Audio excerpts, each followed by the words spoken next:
अभी आप मूल्य के बारे में बता रहे थे, तो पहला लिखिएगा आप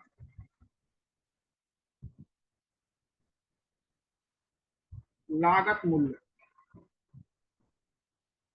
जिसे कहते हैं कॉस्ट प्राइस।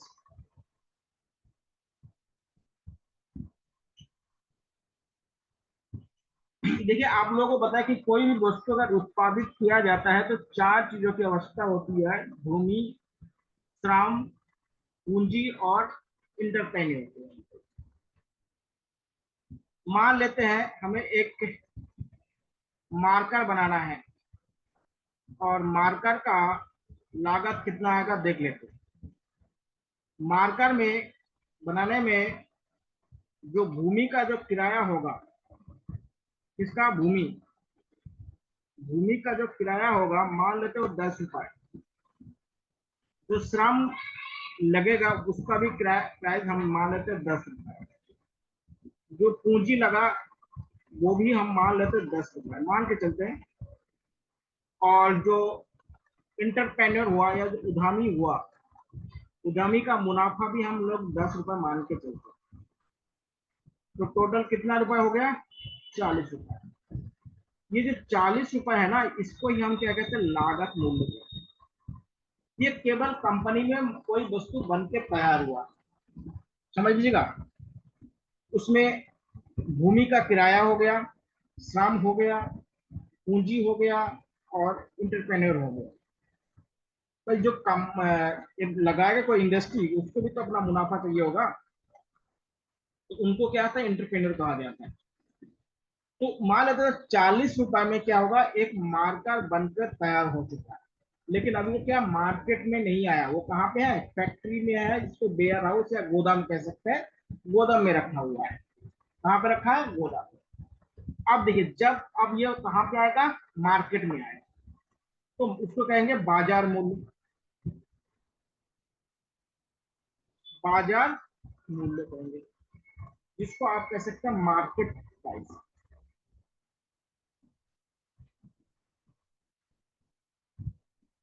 इसमें क्या होगा? जो हमारा लागत मूल्य हुआ, बाजार मतलब लागत मूल्य, जो हमारे पास हुआ, उसमें हम क्या जोड़ देंगे? अप्रत्यक्ष कर, या इसको आजकल इसको अप्रत्यक्ष कर के जगह पे जीडीपी, जीएसटी लिख सकते हैं। अप्रत्यक्ष टैक्स या इनडायरेक्ट टैक्स, या इसी को हम जीएसटी कह सकते हैं। और माइनस में हम क्या करेंगे?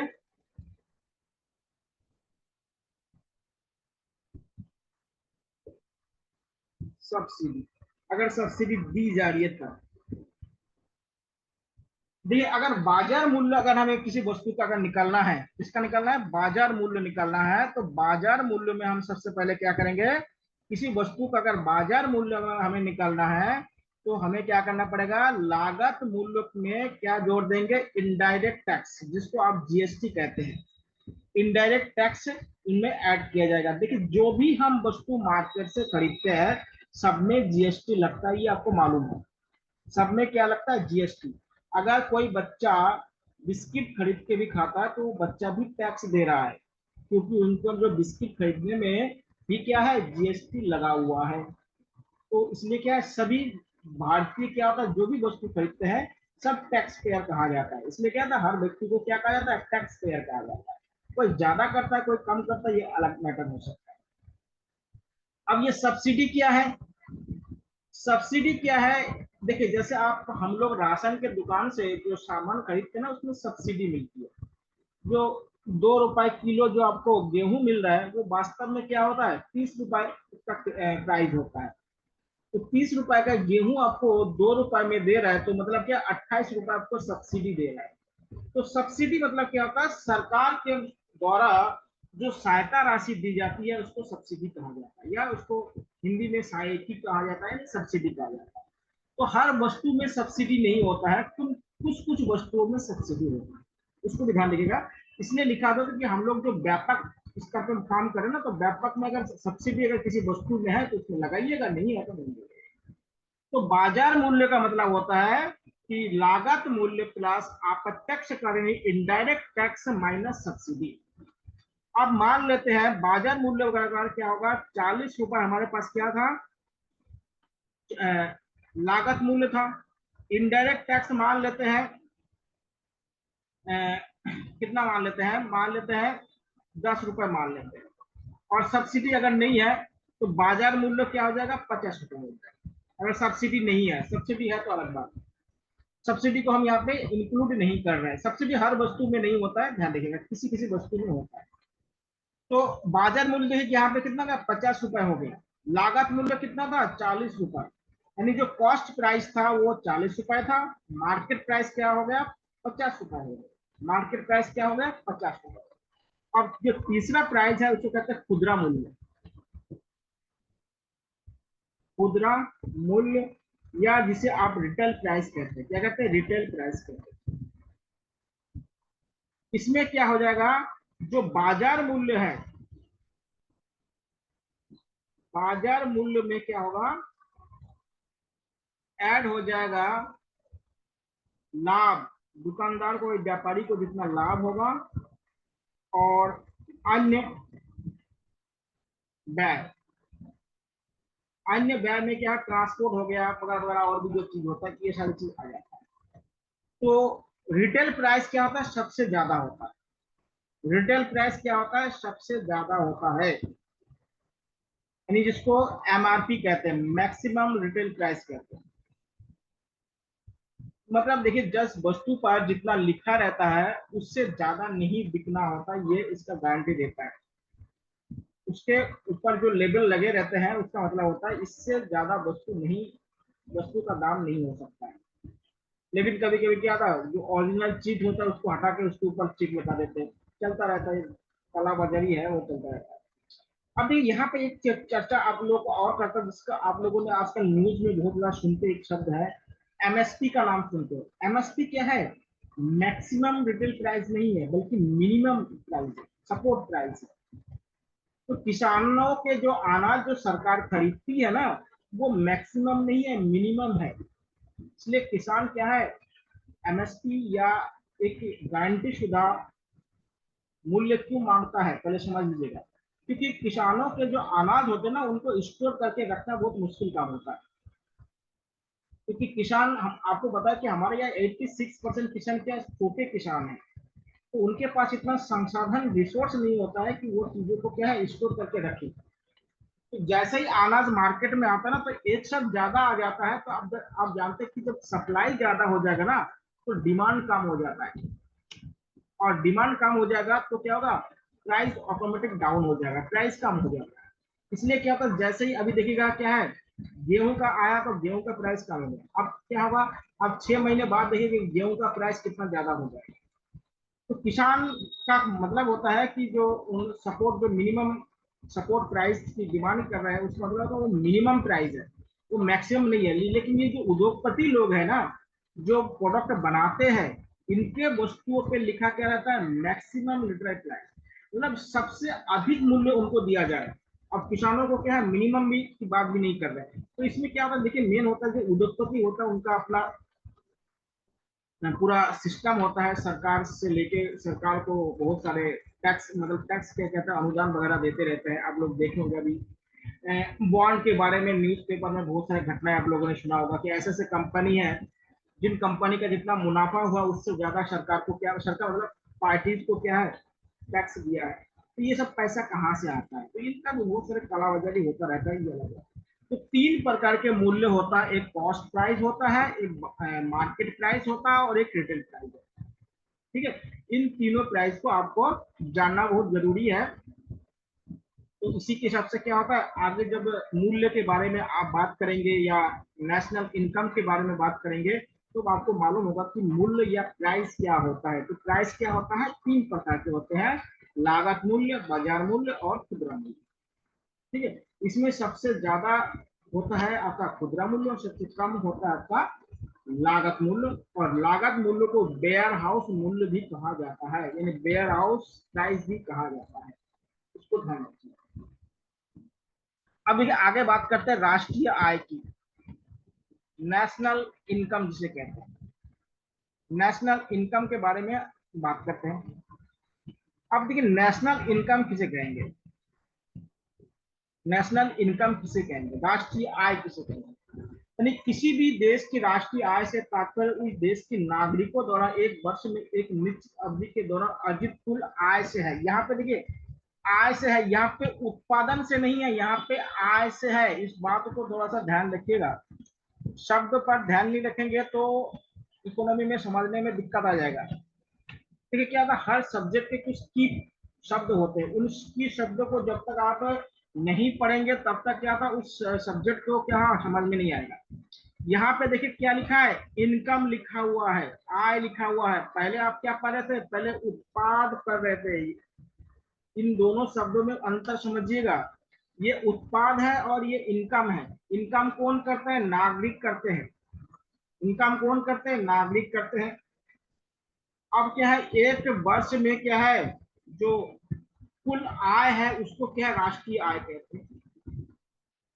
राष्ट्रीय आय लेखांकन तथा उन विधियों और सिद्धांतों के समूहों से है जिनका उपयोग सरकार द्वारा उत्पादन और आय को मापने के लिए या दूसरे शब्द में किसी निश्चित समय अवधि में किसी देश की आर्थिक गतिविधियों को नापने के लिए किया जाता है। तो भारत के, अगर भारत के परिप्रेक्ष्य में अगर देखा जाए तो भारत के नागरिकों द्वारा एक वित्तीय वर्ष में कुल जितना आय अर्जित की गई है वो क्या होता है, राष्ट्रीय आय कहा जाता है। क्या कहते हैं, राष्ट्रीय आय कहा जाता है। अब देखिए राष्ट्रीय आय में देखिए क्या होगा, अगर मान लेते हैं नागरिकों का प्रति व्यक्ति आय ज्यादा है तो राष्ट्रीय आय भी ज्यादा होगा।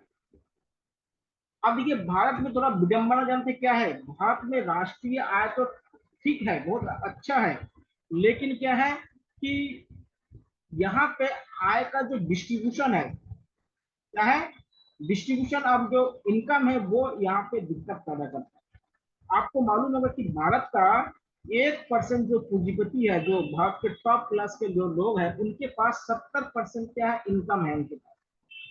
और जो 99% जो लोग रहते हैं उनके पास 30% आय है। तो आय में भिन्नता इसमें पाई जाती है। आगे आपको बताऊंगा, लॉरेंस वक्र हो गया, लॉरेंस वक्र क्या होता है, आय के भिन्नता के बारे में बताता है, तो आपको आगे बताऊंगा इसमें। तो देखिए आय का मतलब होता है, भारत में तो इनकम होता है, आय होती है, लेकिन क्या होता है उसका सही से डिस्ट्रीब्यूशन नहीं हो रहा है। इसलिए क्या होता है, गरीब गरीब रह जा रहा है और अमीर अमीर हो जा रहा है, गरीब गरीब हो जा रहा है और अमीर अमीर होता चला जा रहा है। और ये भी क्या होता है, एक देश के सामने बहुत बड़ा क्या है, विकट समस्या भी है।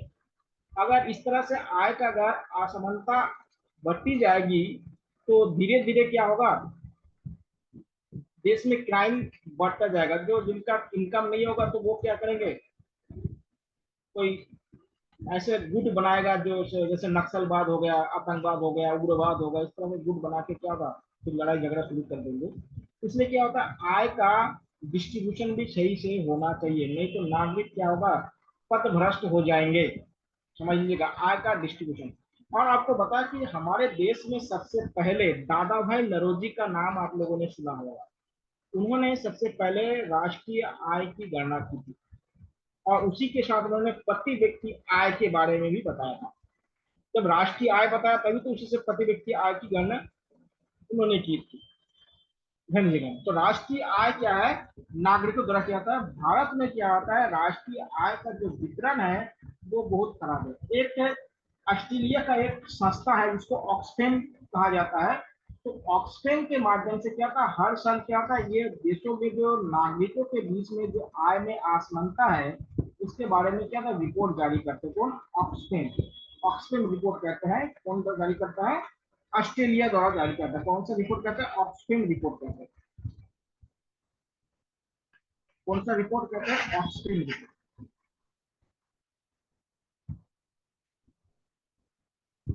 ऑक्सफैम रिपोर्ट ये क्या आता है, लोगों के बीच में देश में आय में कितना असमानता है उसके बारे में डिटेल से बताता है कि किस देश में किस नागरिकों में कैसे आय में असमानता है। अब आता है प्रति व्यक्ति आय, यानी पर कैपिटा इनकम। प्रति व्यक्ति आय में सीधा सीधा इसको मान लीजिएगा कि हमारे देश में जितना राष्ट्रीय आय है, उस राष्ट्रीय आय को अगर हमारे देश की कुल जनसंख्या से अगर भाग दे देंगे तो उसी को प्रति व्यक्ति यानी एक व्यक्ति का आय निकलेगा। कैसे निकलेगा? प्रति व्यक्ति आय कैसे निकलेगा? फिर से देख लीजिएगा। अगर हमारे देश में टोटल जितना इनकम है यानी शुद्ध राष्ट्रीय आय, शुद्ध राष्ट्रीय आय को हम क्या है कुल जनसंख्या से भाग दो। कुल जनसंख्या से अगर भाग दे तो क्या निकलेगा? प्रति व्यक्ति आय निकलेगा। समझिएगा, प्रति व्यक्ति आय निकलने का फॉर्मूला क्या है? शुद्ध राष्ट्रीय आय भाग क्या है? कुल जनसंख्या। देखिए भारत में क्या है, जनसंख्या बहुत ज्यादा है, इसलिए भारत का प्रति व्यक्ति आय बहुत कम है। हम लोग क्या है अफ्रीका के देशों के समान हमारे क्या है राष्ट्रीय आय है। इतना बड़ा जीडीपी होने का 5वें नंबर के जीडीपी है हमारा, समझिएगा, अभी आपको बताया था। और हमारा जो प्रति व्यक्ति आय है बहुत निम्न है। इसके रीजन क्या है? इसका रीजन है पॉपुलेशन बहुत ज्यादा होना। हमसे जो छोटे छोटे देश है, हमसे जो कमजोर देश है, उनका प्रति व्यक्ति आय बहुत ज्यादा है और हमारा प्रति व्यक्ति आय क्या है बहुत ज्यादा, बहुत कम है। इतना कम है कि हमें अफ्रीका के देशों के सामने क्या होता है, हमारा जो देश है उसको वर्ल्ड बैंक ने हमको निम्न आय वाले देशों में रखा है। वर्ल्ड बैंक ने कैसे देशों के रूप में रखा है? जो विश्व बैंक है भारत को कैसे देशों में रखा है? विश्व बैंक, अभी ये सारा सस्ता पढ़ना है आप लोगों को। विश्व बैंक ने भारत को निम्न आय वाले देशों में रखा है। निम्न आय, लो इनकम वाले, निम्न आय वाले देश, देशों के कैटेगरी में रखा है, देशों के वर्ग में रखा है। इस वर्ग में निम्न आय वाले देशों में रखा गया है। क्यों? क्योंकि हमारे यहाँ पर पॉपुलेशन बहुत ज्यादा है और पॉपुलेशन बहुत ज्यादा होने का कारण क्या है, राष्ट्रीय आय कमजोर क्या होता है तो, लेकिन वो क्या होता है प्रति व्यक्ति आय के रूप में वो कम है। और प्रति व्यक्ति आय के बारे में सबसे पहले किसने बताया था, गणना किसने किया था भारत में? दादा भाई नौरोजी। दादा भाई नौरोजी ने सबसे पहले कब किया था? 1867 ईस्वी में। और उस समय प्रति व्यक्ति आय कितना था? 20 रुपए पर व्यक्ति। ठीक है, इस समय लगभग 1.5 लाख रुपए के करीब करीब है। ये हर साल बदलता रहता है। तो इस समय क्या है, एक व्यक्ति का जो वार्षिक प्रति व्यक्ति आय है भारत में वो 1.5 लाख रुपए का, 1,47,000 रुपए है इसमें दे रखा है। तो 1,47,000 रुपए इसमें है। लेकिन क्या है, इसमें अंबानी को भी उतना रुपए में रखा गया है और एक जो कोई काम धंधा नहीं करते उसको भी उसमें रखा गया, क्योंकि कुल जनसंख्या से भाग दिया गया। अब जानते अंबानी का कितना कमाई है और जो कोई काम धंधा नहीं करते उसको भी इसमें शामिल किया गया। तो इसमें क्या है, कुल राष्ट्रीय आय को कुल जनसंख्या से भाग देने पर क्या होता है, प्रति व्यक्ति आय की क्या है गणना की जाती है। इससे क्या होता है, प्रति व्यक्ति आय की क्या गणना की जाती है। एक बात और ध्यान रखिए कि जो प्रति व्यक्ति आय है, इससे क्या होता है, किसी देश का अर्थव्यवस्था के बारे में सटीक जानकारी हमें मिलता है। यानी जो सही जानकारी जिसे कहता है किसी देश की अर्थव्यवस्था कितना बढ़िया है, उससे क्या लगता है, क्योंकि भारत की जो अर्थव्यवस्था है विश्व स्तर पर उतना अच्छा नहीं माना जाता है प्रति व्यक्ति आय के हिसाब से। अब लोग फिर भी विदेशी वाले हमारे देश में इन्वेस्टमेंट क्यों करना चाहता है? क्योंकि हमारे देश में जनसंख्या बहुत ज्यादा है। अगर कोई भी देश भारत में इन्वेस्ट कहीं करना चाहेगा, क्योंकि जनसंख्या कितना ज्यादा है। आप मान लीजिए भारत में 140 करोड़ लोग रहते हैं। अगर कोई कंपनी भारत में इन्वेस्ट करे और मान लेते हैं एक व्यक्ति ने उस कंपनी में 1 रुपए का सामान खरीदता हो पर डे की बोलो 1 रुपए का सामान खरीदता हो, तो आप समझिएगा उस व्यक्ति को या उस कंपनी को 140 करोड़ का क्या होगा सामान बिक जाएगा। समझिएगा, अगर 1 रुपए भी एक व्यक्ति अगर उस कंपनी से कोई सामान खरीदता होगा एक दिन में, तो उस कंपनी का एक दिन में जो बिक्री है या उसका जो बिजनेस है वो 140 करोड़ का होगा। अब मान लो किसी देश में 1 करोड़ जनसंख्या है, तो उसमें क्या है, 1 करोड़ का अगर 2 रुपए भी अगर सामान बेचिएगा तो 2 करोड़ रुपए होगा, और यहाँ पे 140 करोड़ रुपए का है। तो इसमें क्या, भारत में इन्वेस्टमेंट करने के लिए विदेशी कंपनी इसलिए आते हैं कि यहाँ पे जनसंख्या बहुत ज्यादा है, और इतना जनसंख्या है कि उसमें क्या, कंज्यूम बहुत ज्यादा हो जाता है। तो भारत में क्या है, कंज्यूम बहुत तेजी से होता है, क्योंकि यहाँ पे पॉपुलेशन बहुत ज्यादा है। अब देखिए विदेशी कंपनी यहाँ पे जो भी कंपनी आए, चाहे वो बहुत सारे खाने का प्रोडक्ट लेके आए, जैसे मैकडोनल्ड वगैरह लेके आए हैं, तो मैकडोनल्ड में मान लेता अगर उनका क्या है, भारत के अगर 20% लोग भी अगर मैकडोनल्ड से अगर भोजन खरीद के खाए, या केएफसी से भोजन खरीद के खाए, तो कितना ज्यादा इनकम उनको होगा।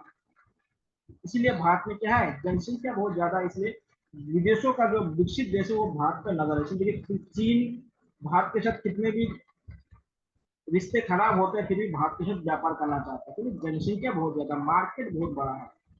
और दूसरी बात है कि भारत में क्या है, कभी भी सत्ता क्या है, गलत हाथों में गया भी नहीं है। इसलिए क्या होता है, यहाँ पे लोगों का विश्वास भी क्या होता है, बना रहता है कि कंपनी जाने पर क्या होता है, नष्ट नहीं होगा। तो प्रति व्यक्ति आय का सूत्र क्या होता है कि कुल जो आबादी होता है उसको कुल 80 से उसको भाग दे देंगे, तो उससे क्या होगा, हमें प्रति व्यक्ति आय हमें गणना करने को हमें मिलेगी। तो प्रति व्यक्ति आय से किसी देश के जो स्वस्थ इकोनॉमी होता है, नहीं जो हेल्दी इकोनॉमी होता है, उसके बारे में सही सटीक जानकारी हमें प्रति व्यक्ति आय के माध्यम से मिलेगी।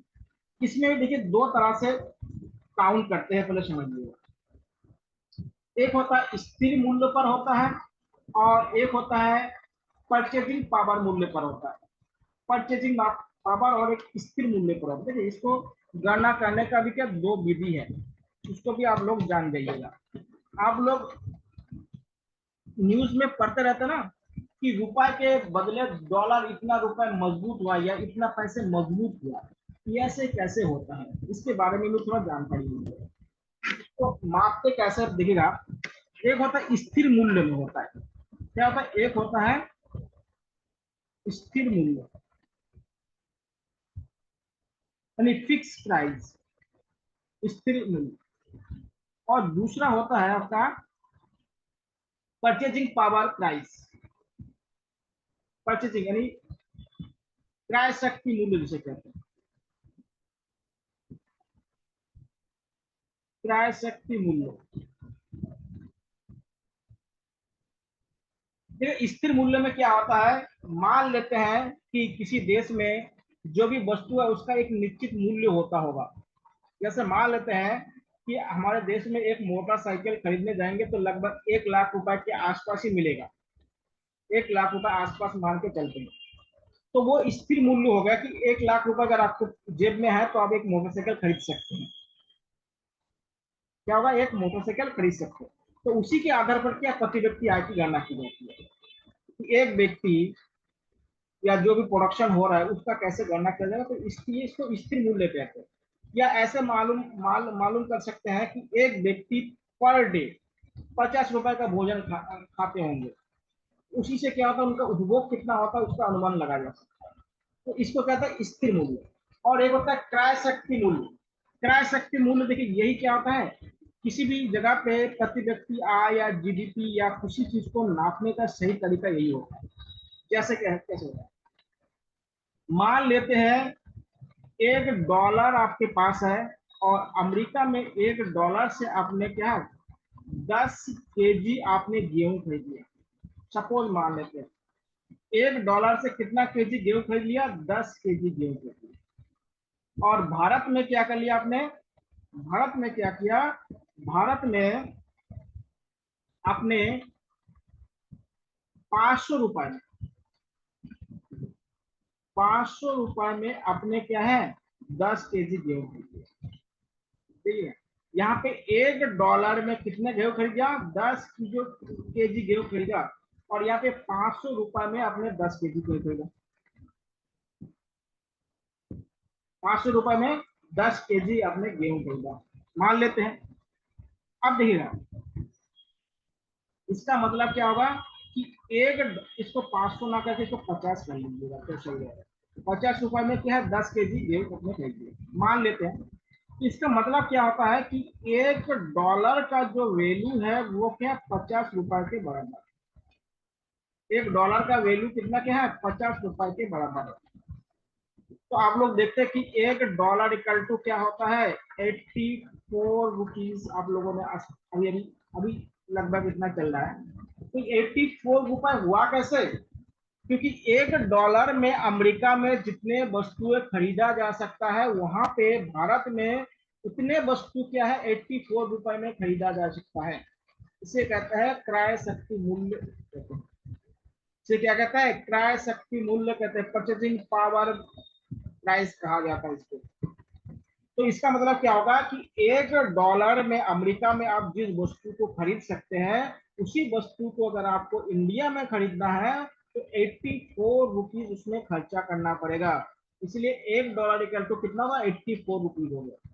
तो कैसे काउंट करता है लोग, समझ में आ गया कि $1 इक्वल टू 84 रुपए कैसे हुआ, क्योंकि $1 में जितने वस्तु अमेरिका में खरीदा जाता है, वही वस्तु क्या होता है, इंडिया में 84 रुपए में खरीदा जाता है।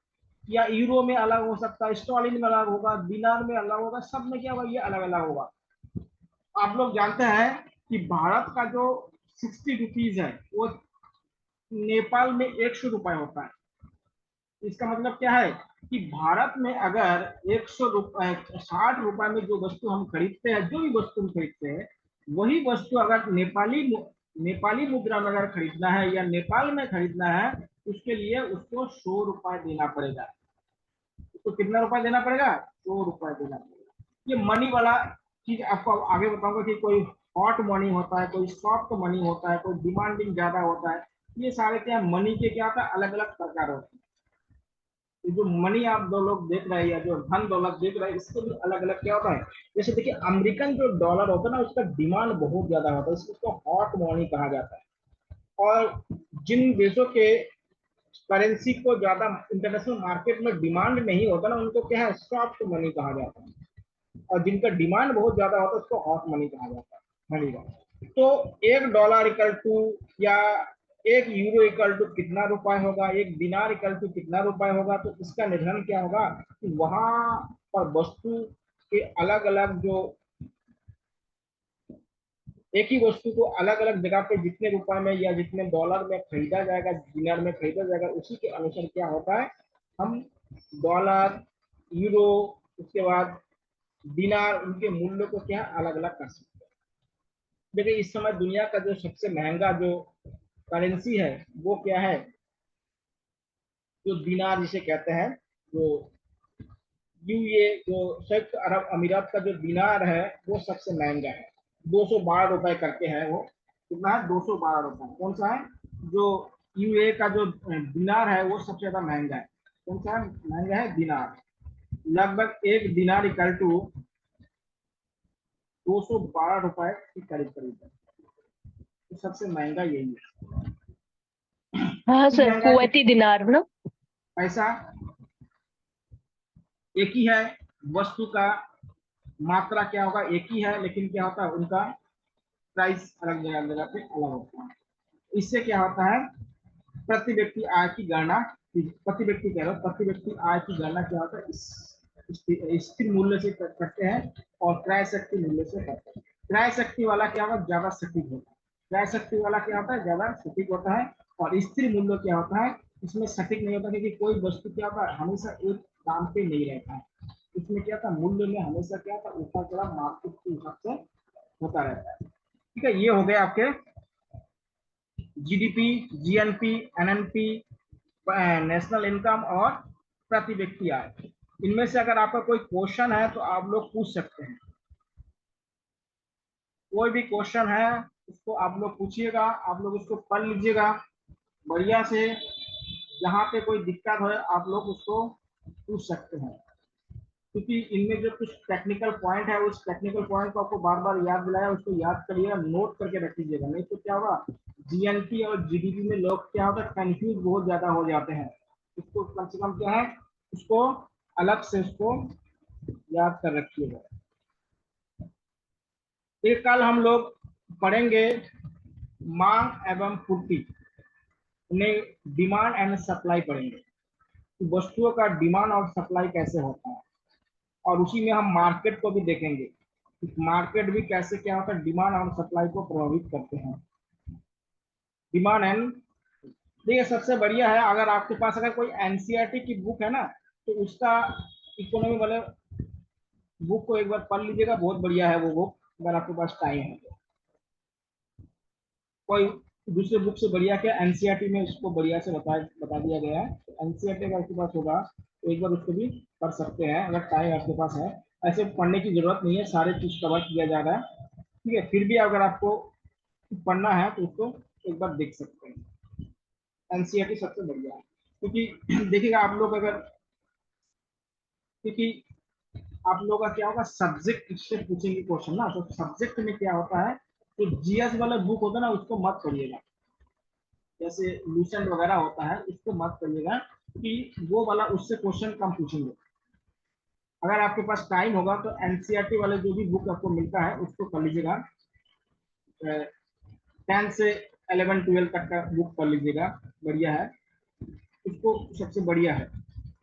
बाकी कोई बुक मत पढ़िएगा, अगर आपके पास है तो उसको मत पढ़िए, क्योंकि वो जीएस के हिसाब से बना हुआ है, जीएस नहीं आई, ये सब्जेक्ट है, तो सब्जेक्ट और जीएस में अंतर होता है।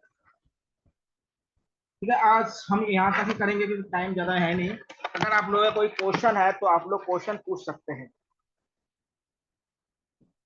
आप लोगों का कोई क्वेश्चन है तो आप लोग क्वेश्चन पूछ सकते हैं।